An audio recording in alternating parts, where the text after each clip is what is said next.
Big boss मराठीचा नवीन promo आणि date रिव्हॅलेशन नंतर बिग बॉस मराठी ऑडियन्सला ज्या एका गोष्टीची आतुरतेने वाट सतावत आहे ती गोष्ट म्हणजे नक्की काय असणार आहे या सीझनची थीम आणि कोण असणार आहेत या सीझनचे कन्फर्म कंटेस्टंट. त्यावरच बीबी खबरीकडून आलेली आहे खूपच मोठी बातमी.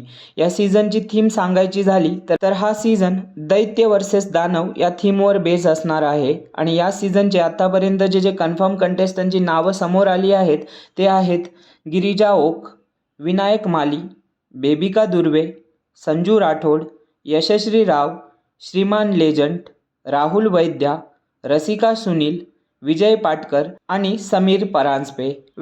आता बघायला हवं या कन्फर्म कंटेस्टंट नंतर रितेश देशमुख अजून कोणत्या कंटेस्टंटला सामील करून घेणार आहेत आणि भाऊच्या कट्ट्यावर अशी कोणती धमाल होणार आहे. हे सर्व जाणून घेण्यासाठी सबस्क्राईब करा आमच्या नवीन चॅनेलला.